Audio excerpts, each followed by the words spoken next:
Mabulokon, hugyaw ug buhi kayo ang diwa nining pasundayag sa usa ka universidad dinhi sa Sugbo.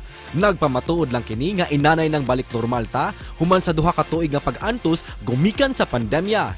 Kini ang pasundayag nga dalit sa Cebu Technological University Danao Campus din gilangkuban kini sa mga tinun-an gikan sa managlahing departamento. Nagmalampuson karon ang maong event nga ilang gitawag nga Cebu Tech Meet 2022. Karong buntaga, atong sayran ang ilang katuyuan niini pinaagi sa atong pakighinabi sa direktor sa Sports and Wellness sa Cebu Technological University nga si Dr. Nemia Zamora. Kanang tanan dinhi lang sa GMA Regional TV Live.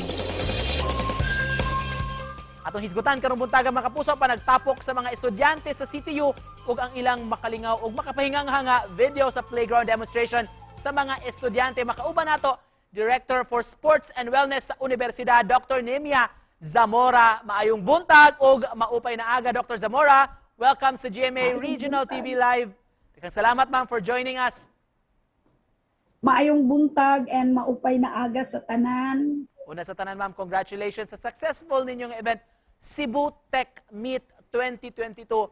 How do you feel ma'am nakita nga ang atong mga estudyante mi participate ni ining dakong event human sa taud-taud gyud nato nga online classes lang ma'am?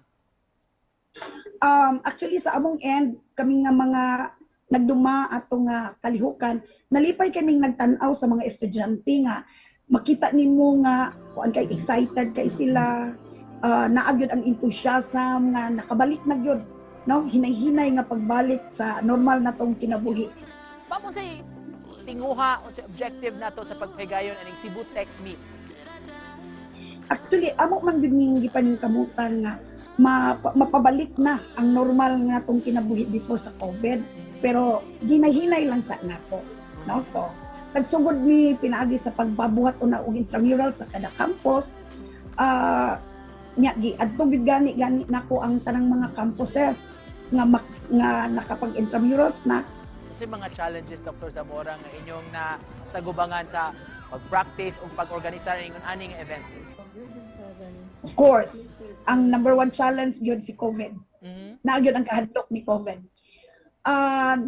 Although naa sa atong una-una gyud nga the possibility nga naa gyud si COVID, pero naningkamot man ni nga malikayan nato nga kung naamang gani mahitabo nga dili siya makakatag. Kunya sa amo sang end among gipaningkamutan nga makomply namo ang gipangayo sa ato ang Commission on Higher Education labi na sa Region 7 ang pag-comply sa gitawag og CMO number 2 series of 2022 nga gipangayo nila ang mga pagtuman sa mga health protocols. Let's talk about the playground demonstration ninyo nga event ma'am nga nindot kayo tan-awon sa video. Pila man to ka estudyante ang misalmot adto ma'am og unsa kuno kadugay ang gihimo nga mga practices para adto? Okay, actually composed to siya mga estudyante sa CTU Danao. No, CTU Danao ra gyud to siya. PE1 o ang PE3 nila. So mauto ang first year o second year nga mga estudyante.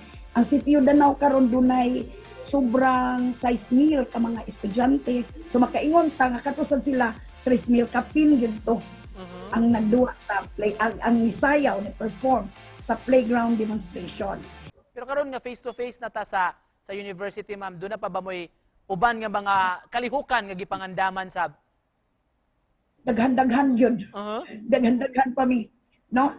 Gani sa ato ang sports and cultural, doon na mi iplanuhan nga actually doon na pa man sa mga campus na wala pa ka intramurals. Kay awahin na naka face to face. Unya ga-comply pa sad sa CMO number 2 sa CHED. So sa main campus lang daan nagplano ang mga kaestudyanthan nato ang atong mga SSG leaders nato together sa administration magplano sa pagbuhat sa intramurals karong December 5 to 9 sa main campus lang na. Sa observation ni mo ma'am ang mga bata, mga estudyante gipangmingaw na sa mga sports ug mga physical activities? Makita gyud nimo nga gimingaw ni sila unya kada bang excited kaayo, ganahan na gyud kaayo, no?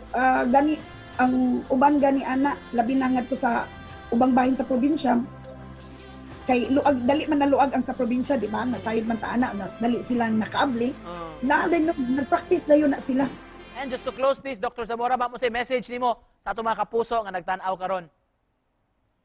Okay, labi na sa mga estudyante na nga nagtanaw, di pa ning kamutan sa CHED, labi na sa atong CHED Region 7, sa ato ang leadership diri sa CTU o Cebu Technological University, pinaagi sa atong presidente, Dr. Roshan Anchiata, ang Vice President for Student Affairs, Dr. Rosemary Almasin, nga pinaagi sa sports o sa cultural nato nga mga kalihukan, mapabalik nato ang normal nga kinabuhi o mapakita nato pinagi sa atong mga competition na atong ihatag.